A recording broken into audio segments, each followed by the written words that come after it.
Yaş. Yaş. Bir dənə bu Elxanilərin əvvəlini gedək, o tam düşsündə. Düşür də, elə deyil mi? Əla. Deməli, Elxanilər dövləti və yaxud da Hülakilər dövləti. Hülaki dövləti 1258-ci ildə Abbasilər dövlətinin süqutu nəticəsində yaranmışdır. Bu dövlət təxmini 100 ilə yaxın mövcud olub, yəni 1258-ci ildən 1357-yə qədər mövcud olub. Dövlətin əsası Hülaki xan tərəfindən qoyulmuşdur. Paytaxtlar əsas mərkəzi Azərbaycandır. Paytaxt şəhərlər birinci Marağa, sonra Təbriz, Sultaniyə və yenidən Təbriz paytaxt olmuşdur. Hülakilər əsas qoşunu deyil, şimalda saxlayırdılar. Şimalda əsas qoşun saxlamalarının əsas səbəblərindən biri Şimali Qafqazda yerləşən Qızıl Orduya qarşı mübarizə aparmaları idi. Hülaki dövləti yerli xalqı istismar etmək və yaxud da insanları istismar etmək nəticəsində mərkəzləşmiş dövlət yaratmışdı deyirik. Və Azərbaycanda da aranı idarə etməsi üçün Şəhzadə Yuşmudu bura hakim təyin edir. Yenə təkrar bir də qaydırıq, deyirik ki, Hülaki xan əsas qoşunu şimalda saxlayıb. Kimə qarşı mübarizə aparır? Qızıl Ordu. Qızıl Orduya qarşı görək nəyə görə 100 ilə yaxın mübarizə aparır? 100 ilə yaxın mübarizə aparmasının səbəbi əsas vəsiyyətnamə idi. Çingiz xanın vəsiyyətnaməsində deyilirdi ki, Azərbaycan ərazisi Qızıl Ordu dövlətinin belə deyək də hökmdarı olan Batı xan payına düşməlidir Azərbaycan. Hülakilər də bunu qəbul eləmirdi, çünki gəlib artıq onlar Azərbaycanı tutub, hətta mərkəzə çevirmişdilər. Elə məhz buna görə 100 ilə yaxın mübarizə aparırlar. Yəni vəsiyyətnaməyə, Çingiz xanın vəsiyyətnaməsinə görə Hülakilərlə Qızıl Ordu ərazi üstündə mübarizə aparır. Bir də əsas Qızıl Ordunun Azərbaycanı ələ keçirməkdə əsas məqsədlərindən biri də əsas karvan yollarının Azərbaycandan keçməsi idi. Bu Hülaki xanın dövrü ilə bağlı bizə lazım olacaq məqamlardır. İndi Hülaki xanın vəfatından sonra müəyyən hökmdarlar hakimiyyətdə olur və biz ən belə islahat keçirən, dövləti gücləndirməyə çalışan hökmdarın dövründən danışacağıq. Bəli, Qazan xanın dövründən danışacağıq. Neçənci ildə idi Qazan xanın ki?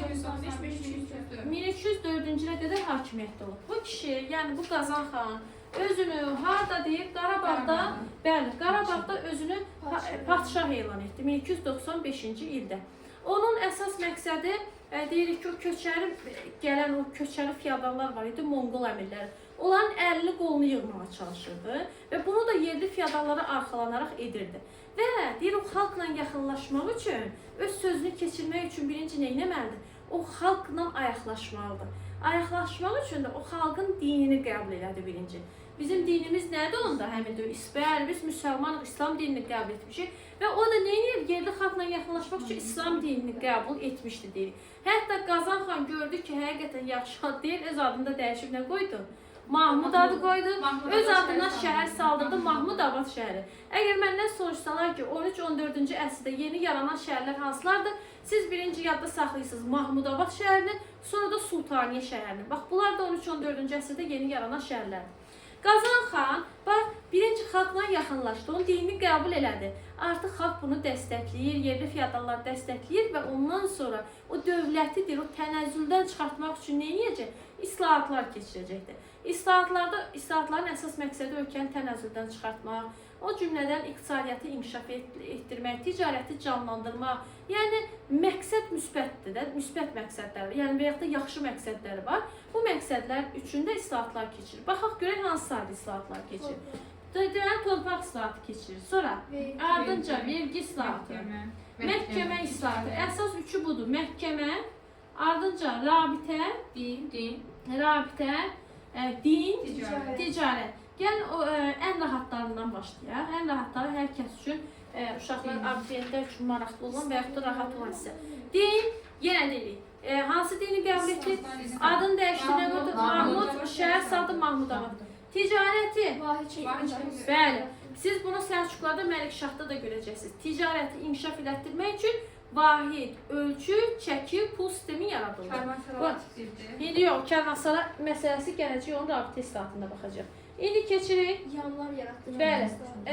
İlk öncə, rabitə islahatında. Rabitə islahatında 3 fərsəxdən bir rabitə dayanacaqları yaradıldı. O rabitə dayanacaqlarını biz yanlar adlandırırıq. və rabitə dayanacaqlarında, ümumiyyətlə rabitə islahatında həmin rabitə dayanacaqlarına məktubları çatdıran artıq öz rabitə işçiləri var idi. Həmin işçilərin yerli əhalidən vergi daha sonra əlavə vəsait almasına qadağan edirlər. Hər hansı bir əlavə vəsait yerli əhalidən alına bilməzdi. Sonra burada deyirik ki, insanların, qonaqların gecələməsi üçün yollarda nələr tikildi? Karvansaralar tikildi. Bəli, bu bax rabitə dayanacaqdır. Rabitə dayanacağı neçə fərsəxdən bir rabitə? 3 fərsəxdən bir və ya da 20-21 kilometrdir. Bəli, burada öz işçiləri var idi. Bu işçilər rəiyyətin evində gecə qala bilməzdi, əlavə nəsə vəsait də götürə bilməzdi. Bəli. Və gecələmək üçün yollarda karvansaralar düzəldi. İndi gəlirəm məhkəmə islahatı. Məhkəmə islahatı ümumiyyətlə belə deyək də korrupsiyanın və yaxud da şəffaflığın olmadığı bir sistem idi. Və burada məhkəmədə din xadimlərini, indiki hakimlər kimi nəzərdə tutub, din xadimlərini təyin elədilər nə? Din xadimlərini, yəni qazıları məhkəmələrə başçılıq edən şəxslər oldular artıq. Həmin qazıların da dilindən elə bir ki, öhdəlik alındılar ki, həmin qazılar söz verirdilər ki, bütün işləri, yəni çıxardacaqları qərarları, belə deyək də, öz ədalətli şəkildə edəcəklər. Ədalətli şəkildə qərar qəbul edəcəklər. Məhkəmə islahatının əsası budur. 30 illik iddia sənədləri öz qanuni qüvvəsini itirdi. Məhkəmədə, məhkəmə işlərinə rəhbərlik edənlər artıq qazılardır. Qazılar kimdir? Din adamlardır. Din adamları ədalətli olacağına güvənirdilər deyə bu qazıları gətirib məhkəməyə rəhbər təyin etdilər. Və onlar da söz verirdilər ki, dilindən öhdəlik almışdılar ki, bəli, bu qazılar söz verirdilər ki, ədalətli şəkildə idarə edəcəklər məhkəmələri. Ardınca bir də orada şəhər, kənd, mahal qazıları və yaxud da şəhər, kənd, mahal qazılarının da deyir səlahiyyətləri dəqiqləşdirildi. Bax, bu məqama da diqqətli olaq. Amma məhkəmə islahatı tam həyata keçirilmədi, yarımçıq qaldı. Məsələn, bizdən soruşsa ki, yarımçıq qalan islahat hansıdır? Məhkəmə islahatıdır. Bəli, tam həyata keçirilmədi. Məhkəmələrə başçılıq edən kimlərdir? Qazılardır. Neçə illik iddia sənədləri? Aha, bir də uşaqlar orada baxın, alğı-satqı sözünü görəndə bunu götürüb ticarətlə qarışdırmayın, alğı-satqı sözünü görüb. Deyir, alğı-satqı deməli sistemində qayda qanun yaradıldı. Qayda qanunu kim yaradır? Qayda qanunu məhkəmə müəyyənləşdirir. Bəli, alğı-satqıda qayda qanunun yaradılması məhkəməyə aid edəcək. Ardınca gəlirik vergiyə. Vergi nədir? Vergi islahatında, məsələn, bir dənə kənd nəzərdə tutaq. Tutaq ki, bir kənddir. Aha, bu kəndin girəcəyində bir belə böyük bir lövhə asırdılar. Həmin lövhədə vergilərin növü, miqdarı, nə vaxt ödənilməsi haqqında, nə vaxta qədər ödənilməsi haqqında məlumat yazılaraq, məlumat qeyd olunaraq, baxın, mərkəzdə görməli yerlərdə bu lövhələri yerləşdirirdilər. Nəzərdə tutun ki, bir kənddir, onun giriş hissəsində böyük bir lövhə asılıb. Həmin lövhədə insanların hansı vergi verəcəyini, nə vaxt ödəyəcəyini, verginin adı, miqdarı, hər bir şey o lövhədə qeyd olunur. Və ona görə görməli yerlərə qoyurlar ki, onu hər kəs görsün də həmin lövhəni. Və həmin verginin yığılması artıq tapşırılır mərkəzi divana.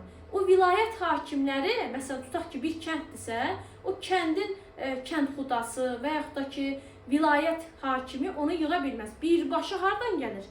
Mərkəzdən gəlir, yəni paytaxtdan gəlib, bu vergini yığışdırıb aparırdılar mərkəzə. Yəni, belə yadda saxlayaq. Vergi sistemi deyir, 3 il icarəyə verilmişdi. Vergidəki özbaşınalığı aradan qaldırmaq üçün islahat keçirilmişdi və kəskin mübarizə şəraitində həyata keçirilib, bunu da yadda saxlayaq. Sonuncu gəlir torpaq islahatı. Torpaq islahatında da dedik ki, burada istifadəsiz qalan, istifadə olunmayan torpaqlar bayraq torpaqlardır. Xidmət müqabilində verilən torpaqlar yenə iqta torpağıdır. Bu torpaqlar inci, bayraq və divan torpaqları hesabına verilirdi iqta. Və bir də burada torpaq islahatının tərkib hissəsində görəcəksiniz ki, kəndlərin bir yerdən başqa yerə köçürülməsi qadağan olunur 1303-də. Amma da bu müəyyən müddət olur. Belə, bax bu məqama da diqqətli olaq. İndi Qazan xan bəli, ölkəni nədən çıxartdı? Bu qədər islahatın nəticəsində tənəzzüldən çıxartdı. Deyirik ki, bu inkişaf elətdirdi mi bu islahatlar dövləti? Bəli, inkişaf elətdirdi. Lakin Bəli, onun ölümündən sonra hakimiyyətə gəlir onun oğlu Məhəmməd Olcaytı və Məhəmməd Olcaytın dövründə, baxın, yadda saxlayın, Məhəmmədin meysinə yadda saxlayın, mərkəzi hakimiyyət daha da gücləndi. Deməli, mərkəzi hakimiyyət Qazan xanın dövründə güclənir, oğlu Məhəmməd Olcaytın dövründə daha da güclənir.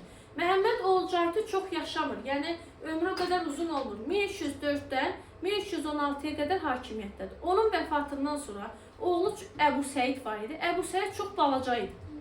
Çox balaca bir uşaq idi və onun adından dövləti çobanilər idarə edir. Əmir çoban idarə edir və əlbəttə ki, bu Əbu Səid ilə balaca qalmır ki, bu bir gün böyüyür və hətta artıq fərqlənməyə başlayır. Döyüşlərdə bəli fərqlənir, Gürcüstandakı, Xorasandakı üsyanları yatırır, Bahadır ləqəbi alır hətta Əbu Səid və Əmir çoban deyir ki, bu Əbu Səidlə münasibəti biz daha da yaxşılaşdırmalıyıq da. Bu birdən məni taxtdan salmaq istəyir. Tez belə daha sonra da öldürməyə çalışır və yaxud da mən da yaxşı vəzifədəyəm də və çalışır qızını ona ərə versin. Və qızını Əbu Səidə ərə verir. Amma Əbu Səid bunu bağışlayırmı? Və yaxud da ki, Əbu Səid özü də düşünür ki, bu Əmir çoban tək deyil, bunun sabah oğlanları var. Da sonra Əmir çoban tək deyil, bunun oğlanları var. Bunlar sabah məni öldürə bilərlər. Və Əbu Səid onlardan qabağa düşür və 1328-ci ildə Əmir çoban və oğlanlarını öldürür. Bir dənə arvadını saxlayır. Deməli, 1300 əsas o da. Deməli, 1328-ci ildə bunların hamısını öldürdü və hakimiyyəti artıq tam əl aldı. Deməli, atamın ərazisidir, bu atamın dövlətidir. Siz müvəqqəti mən böyüyənə qədər idarə etməliydiniz. İdarə etdiniz, o da sağ ol, var ol deyib onları öldürür. Nəysə, 1328-ci ildə dövləti idarə edir. Və 1335-ci ildə biz görürük ki, yenə Qızıl Ordu Əbu Səidin dövründə Azərbaycana daxil olur, amma Əbu Səid onları Azərbaycandan çıxarır. Elə 1335-ci ildə Qızıl Ordu ona necə qarmış edirsə, Əbu Səid 1335-ci ildə vəfat edir elə həmin ili. Və bundan sonra Əbu Səidin Hülaki səltənəti uğrunda mübarizə gedir. Və bu mübarizədə yenə çobanilər qalib gəlir. Baxın, çobanilərin birinci dövrü oldu 1316-dan 28-ə, ikinci dövrdə 1335-ci də Əbu Səidin ölümündən sonra.